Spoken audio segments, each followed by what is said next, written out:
yu am teggin yu fonk seen diine maanaam ay modèle lañ ñoom seen bopp wax dëgg yàlla ñu jar a tàccoo yi nii donc ñu ngi am mbégte waxtaan Pape Maguette daf maa sas ci sécurisation vote bi balaa boobu xanaa mu nuyoo ñu ma fi fekk suñu doyen Abou Wele commissaire ñu koy ziar bu baax a baax exposé bi am na solo trop sur la sécurité docteur Mamadou Ibrahima ak Alaaji Cledor mu tedd mi xam ne mooy suñu grand yi ñëpp donc ñu ngi leen di ziar donc fi ñu war a tàmbalee d'abord ci sécuriser suñu ay vote mooy application am na ak waa F24 wër doom kenn ku nekk mën a dem gëstu ji ndax réellement mu ngi ci bureau bu mu nekkoon ndax man démb rek sam benn xarit bu nekk fële ci États-Unis dañoo jékki-jékki déplacé ko jëlee ko Seattle ndax ñoom yaa amoon benn bureau à Seattle ñu jël ko déplacé ko yóbbu ko Los Angeles démb la koy soog a yëg ni ñu ko defee moom lañ ko defee ñeen ñu bëri foofu États-Unis dañoo changé ay bureau créé ay bureau yu bees ba pare déplacé nit ñi léegi dina jafe quelqu'un bu dëkk Seattle mu war a jéem a xool mu jëlee avion pour dem ba Los Angeles pour voter ji maanaam lii si technique gu sàcc élection yi la bokk maanaam naka ngay avant élection yi ngay organiser nit yi pour ñu tayal a dem voter ji ñaareelu sàcc bi ñuy def ñoom fii mu ngi am na interférence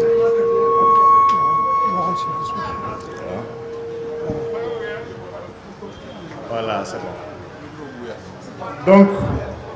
ñaareelu technique bu sàcc bi ñuy def mooy xam nañu ay centre yoo xam ne centre yooyu ñoom dañ fa fort xam nañ tamit centre yoo xam ne dañ koo tàmm perte ñoom fi ñu tàmm perte dañuy góorgóorlu ba lañ fay jéem a respecter la loi c'est-à-dire heure ubbi bureau la ñuy ubbi bureau bulletin seen ay bulletin ñoom du manqué jamais te heure bu loi bi wax ni fa la vote war a jeex dañuy arrêté vote bi waaye centre yi nga xam ne xam na ni ñoom dañ faa fort dañ fa jéem a handicapé bulletin wu opposant yi mu yéex a ñëw et dañu continuer vote bi des fois ba ay 22 à 23 heures nii ah ok donc lii yëpp ci seen ay technique de vol la bokk ñu war ko bàyyi xel man dama jàpp nag ne fi ñu toll nii dese encore yeneen ñetti fan pour dem élection ba léegi yéen ñii patriotes yi waru leen noppalu ndax fii ñu fi toog mooy ñi nga xam ne projet bi convaincre na leen maanaam fii ñun amuñu kuñ fii convaincre waaye yéen seen bopp kenn ku nekk ci yéen ambassadeur la bu war a jug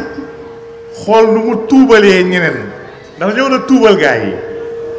am na si ñu bëri ñi nga xam ne ñu ngi féetewoo ci yeneen boor yële léeg-léeg du bañ réew mi mais ñàkk am information moo leen jàpp ak endoctrinement man tey maa ngi jóge nii Louga démb Ndar laa nekkoon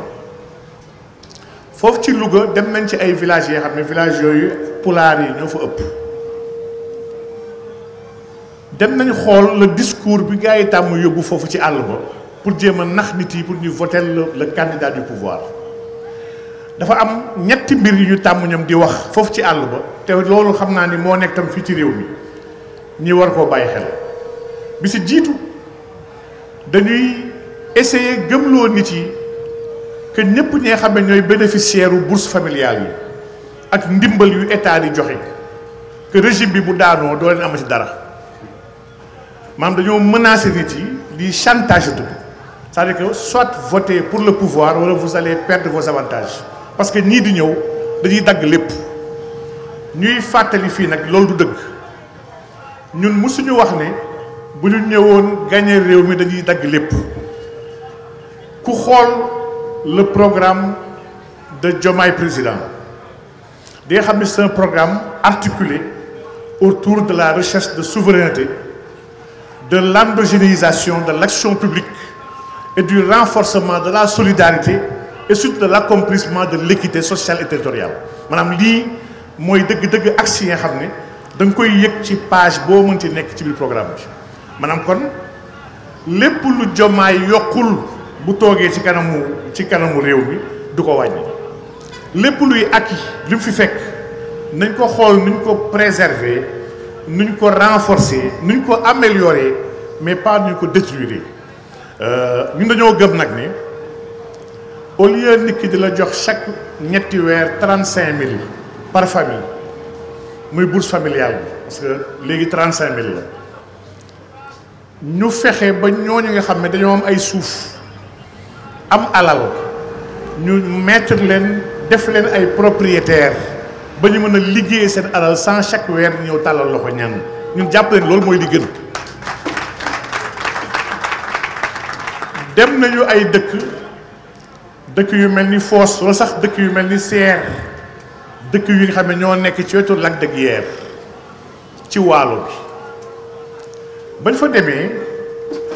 fekk nañ fa ay villages yi nga xam ne ñoom ñoo takkaloog Lac de Guiers village yooyu amuñu ndox maanaam ndoxu Lac de Guiers dafa leen di romb ñoom di ñëw ba fii Dakar di ñu jox ay ndox suñu robinet mais ñoom amuñu ndox donc argument la bi nga xam ne war ngeen ci waxtaan ak ñenn ñi nga xam ne ñoo nekk seen gox yi di bokk ci ñu am bourse familiale ngeen war leen a laaye biir ñu xam ni suñu votelee Diomaye taxul ñu ñàkk seen ay avantage loolu déjà benn la ñaareel bi te foog naa ñoom docteur rek Mamadou Ibrahima tudd nañ ko ñoom dañoo teg seen loxo ne Diomaye xale la loolu c'est une insulte sax man pour man c'est insultant maanaam une personne de la dimension de Bassirou Diomaye Faye di borom xam-xam di un haut commis de l'État maanaam un haut fonctionnaire de l'État du Sénégal bu liggéey ay loyaux services yi xam ne sans détournement sans mise à pied sans demande d'explication maanaam un agent modèle mu am lopp ñeent fukki at ñuy wax ne xale la daf maa yéem lu tax mu yéem ma Angleterre bi nga xam ne suñu ay nawle lañu Angleterre ci puissance su àdduna bi la bokk puissance mondiale xaalisam muy le livre sterling ci xaalis yu gën a am solo ci àdduna bi la bokk ndax am na dëkk yu bari ñu koy jël di ko utiliser comme réserve ñoom amuñu président premier ministre la ñu am premier ministre bi mooy jouer rôle président seen premier ministre Rishi Sunak il est d'origine indienne 43 ans la am Diomaye moo ko mag est-ce que yaa ngeen dégg li may wax Bassirou Diomaye moo mag premier ministre Angleterre bi nga xam ne moo gën a puissant fukki Macky Sall économie dëkkam mat na lopp 50 fois économie Sénégal li muy joué ci àdduna bi ci wàllu diplomatie li muy pesé buñ ko xaajee par 1000 Sénégal pesé wu ko kooku mooy premier ministre Angleterre te 43 ans la wala sax ñu ñëw France nga xam ne ñooy bàjjanu waa Sénégal France Emmanuel Macron ci deuxième mandat la nekk nii bañ koy dénk réew mi ci premier mandat Macron 39 ans la amul sax 40 ans te France population Sénégal territoire am moo gën a ngand Sénégal entreprise yu muy gérer moo ëpp fuuf entreprise Sénégal richesse wala même diplomatie bu France am Sénégal amu ko te ku am 39 ans lañ dénk seen réew kon ñu yàlla na ñuy taxaw di xool Diomaye daan xale la Arabie Saoudite aujourd'hui ki ñuy wax l'homme fort ki nga xam ne moo téye Arabie Saoudite ak yeeg armes yeeg diplomatie bi défense sécurité économie lépp ci loxoom la nekk muy tudd Mohammed Ben Salman 38 ans la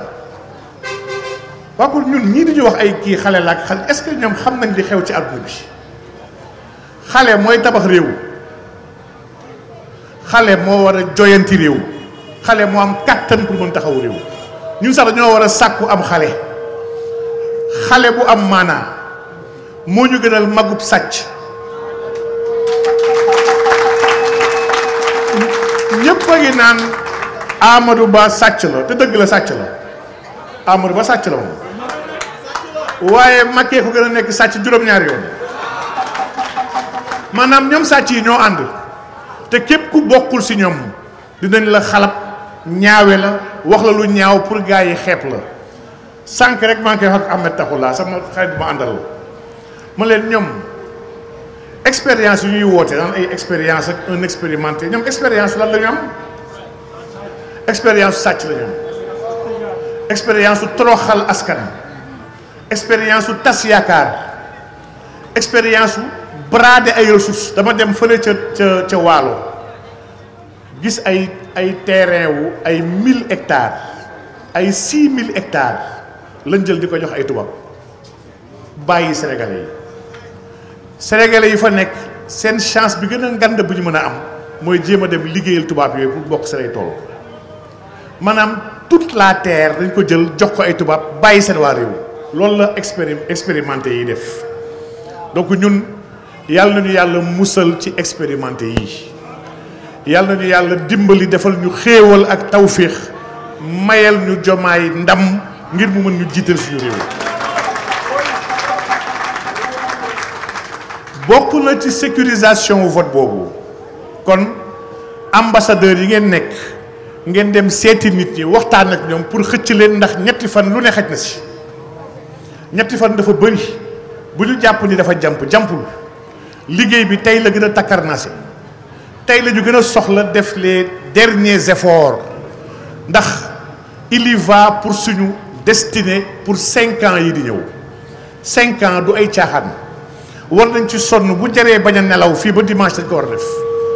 bu jaree bàyyi suñu ay kër dañ ko war a def bu jaree génn nekk ci tali yi dañ ko war a def bu ñu xeeb kenn képp kuñ tasel kenn ku mënti doon potentiel électeur la waruñu ko xeeb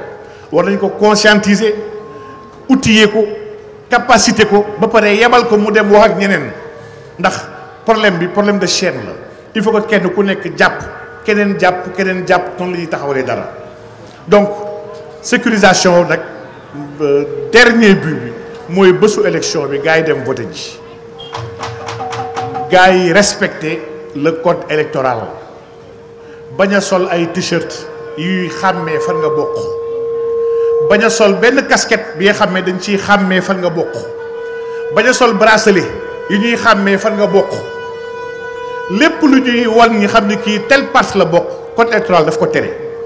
bu ñuy dem di voté ji kon nañ ci bàyyi xel bu ñu yóbbu ay photo bu ñu bëri wax ci biir lieu de vote bi nañ dem focus vers l'essentiel dem jëli bulletin bi am na yenn bulletin yoo xam ne jarul laal ku ko laal sa koor day dog mooy bu marron boobu am bopp fas bu ñaaw boobu ku ko laal sax sa bés boobu amoo koor da nga war a fayaat bu leen ko jël bu leen ko laal donc ñu dem voter suñu vote ba pare génn ci jàmm en toute quiétude toog xaar ñu commencer dépouillement pour ñu mën a continuer assurer sécurité suñu vote ndax voter c'est un fait waaye voter ba pare góorgóorlu pour sàmm sa vote ñi bañ koo salfaañe loolu nag devoir la Pastef liggéey nañ lu bëri ci loolu démb maa ngi gisanteeg sëñ Abdou Lahad fële ci Louga ñoom expert IT yu Pastef yi ñoo liggéey ci logiciel lu Pastef maanaam liggéey nañu ci ay jumtukaay yi nga xam ne en temps réel incha allah mën nañu xam gox bu nekk ñen ñoo voté mën nañu agréger vote yooyu et su Macky Sall coupé internet sax am nañ jumtukaay bu ñu ko mën a contourner pour mën a continuer liggéey boobu. Au-delà de l'aspect technique boobu dafa am benn aspect bi nga xam ne aspect bu am solo la mooy la présence physique. mooy waruñu xeeb benn bureau warul am benn bureau de vote lu may ay représentants wu coalition bi waruñu faa nekk ndax il y va même de la sécurisation du vote ci jour ba ndax soo leen xoolee opposition bi di nga xam ne am na si ñu bëri ñu ñuy woowee opposition waaye ay faux opposants lañu ñoom ak nguur gi ñoo ànd de bu ñu fekkee ñi war a rendi Diomaye dañuy noppi ndax ñoom rendi Diomaye leen arrangé donc ñooñu bu ñu leen wóolu nañu teew ci bureau yi nañu saytu vote yi nañu relever dépouillement yi nañu partager bulletin yooyu suñu ay coordination directement pour gars yi xam à temps réel lan mooy li xew ci centre yooyu lii moom vraiment ay mbir yu am solo yoo xam ne war nañu koo bàyyi xel gëm nañ nag ni incha allah rabbi du ñu egg deuxième tour ak ñi lu tax ñu gëm ko mooy dañoo jaar fu bëri gis askan bi nu mu paree askan bi dafa suur instant yi dafa am localité yi nga xam ne bañ fay ñëw dañuy wax ne ñu yéen soo leen ñëwul sax dañ leen di votel man ci Fuuta bi dem naa dëkk yoo xam ne ñoom nee nañ suñu ñëwul woon dañuy votel ñoom ndax ñoom dañoo pare ci régime Macky Sall defalu leen dara maanaam vote boobu référendum la si ñoom dañoo bëgg sanctionner Macky Sall ak ay nitam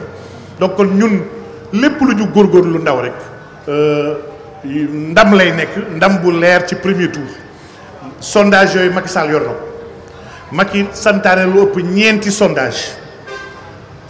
yëpp Bassirou Diomaye dafa génn au premier tour gagné élection yi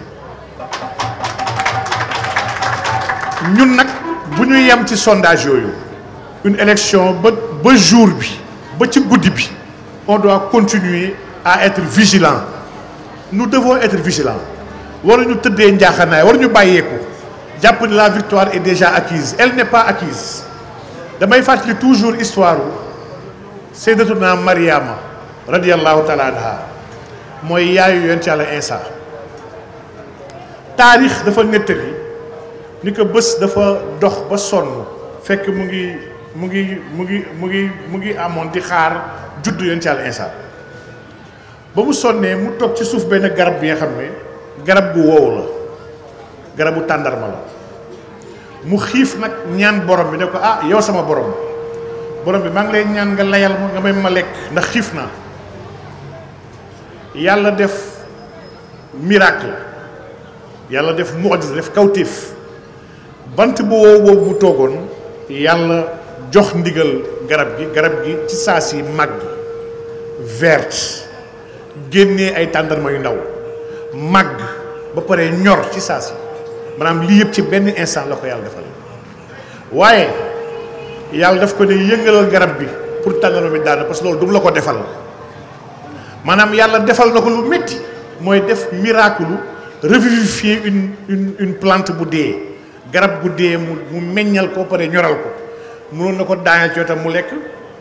mënoon na ko sax dugal ci biir biiram suural ko jarul muy lekk waaye daf ko ne sonnal pour nga lekk ndax yow da nga war a am partition boo war a jouer nous avons notre partition à jouer suñu partition mooy dañoo war a voter gëm suñu vote ba pare sàmm suñu vote bañ a bàyyeeku